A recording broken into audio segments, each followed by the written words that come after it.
The rain hammered the cracked pavement of Main Street like it wanted to punish the town.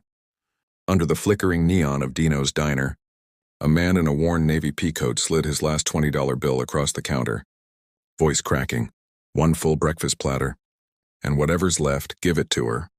He pointed to the soaked woman huddled against the glass outside, clutching a cardboard sign that only read "Hungry." The waitress hesitated.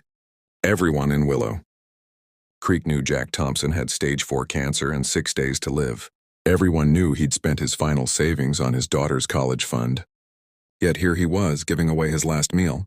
What would you do if you watched a dying man hand his final breakfast to a stranger, while his teenage daughter waited in the car, tears streaming down her face? Could you stay silent?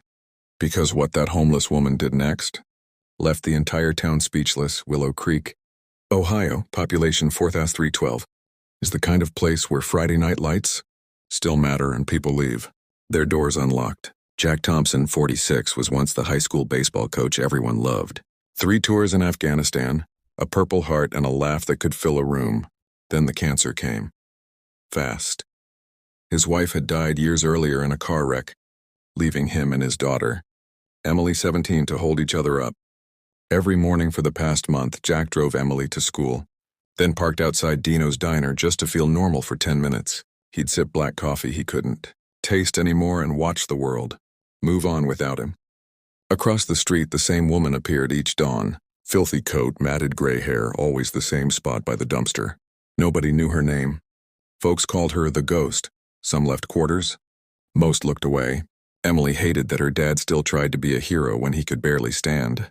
"Dad, you have to eat," she'd beg. He'd smile, touch her cheek and say, "I'm eating memories, Em, that's enough." That Tuesday, the rain came sideways. Jack's pain meds were wearing off early, but he insisted on their routine. Emily sat in the passenger seat of their dented Tacoma, arms crossed, pretending to study while stealing glances at him. Inside the diner, Jack ordered the big hauler platter: eggs, bacon, hash browns, pancakes, the one he used to devour after Friday victories. The waitress, Marla, knew something was wrong when he asked for it to go, and slid the crumpled 20 forward. "That's your last 20, Jack." He just nodded toward the window. "Make sure she gets the hot food first." Marla's eyes filled. Outside, Emily finally noticed the woman her dad kept staring at. Something in her chest tightened. Emily stormed into the diner, rain dripping from her hoodie. "Dad, no. We're taking that food home. You need it." Jack's voice was soft but unbreakable. "Em, I've had 1,000 breakfasts. She maybe hasn't had one in 1,000 days." Emily's lip trembled. "You're dying and you're still trying to save the world." "Who saves you?" He had no answer. Marla carried the steaming styrofoam box outside under an umbrella. The woman looked up, eyes wary, like a stray cat that's been kicked too often. "It's from Jack," Marla said gently. The woman clutched the box to her chest and whispered, "Tell him. God bless." But when Marla turned back, Jack was already sliding into the driver's seat, pale and shaking. Emily watched the woman tear open the container and eat with shaking fingers, tears mixing with the rain on her face. Something inside Emily broke. Anger, guilt, grief all at once. "She doesn't even know you're sick," Emily shouted as they pulled away. "You gave her your last meal and she doesn't even know your name." Jack only gripped the wheel tighter. "That's the point, kiddo." The next morning, the woman was gone from her spot. By noon, half the town was talking about Jack's gesture. Someone had filmed it on their phone. The clip spread like wildfire on the Willow Creek Facebook group. "Local hero gives dying man's breakfast to homeless woman." Emily skipped school, sat on her bed, and replayed the video until she couldn't breathe. At 4 p.m., a knock rattled the front door. Emily opened it to find the homeless woman standing on their porch. Clean, hair-combed, wearing an old but pressed church dress that clearly wasn't hers. In her hands, a foil-covered casserole dish still warm. "I'm Ruth," she said, voice trembling. "May I come in?" Jack, reclined in his hospice bed in the living room, managed a weak smile. Ruth placed the dish on the table.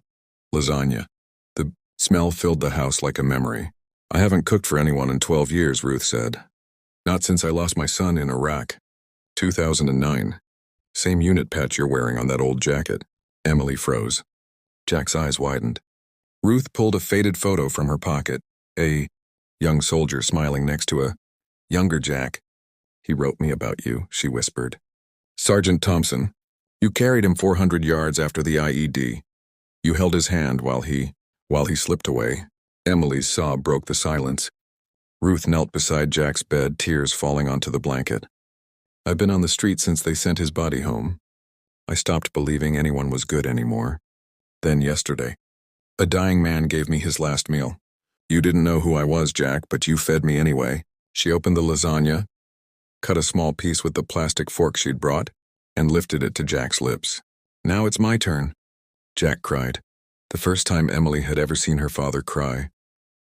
He took the bite, closed his eyes, and smiled like he was 25 again. Emily dropped to her knees, wrapping her arms around both of them, the three of them shaking with sobs that held 12 years of pain. Outside, half the town had gathered on the lawn. Someone had spread the word. Phones were up, but nobody spoke.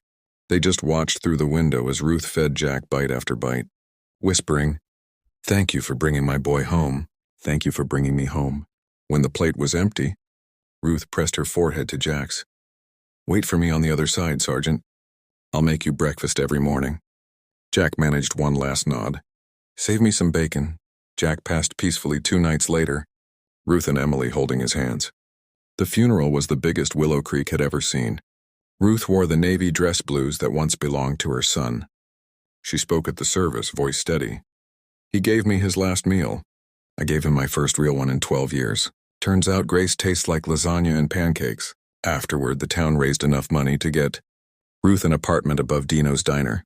Every morning, she cooks breakfast for whoever needs it, and always sets one plate at an empty table with a small navy pin on it. Emily starts college next fall, but she comes home every weekend to cook with Ruth.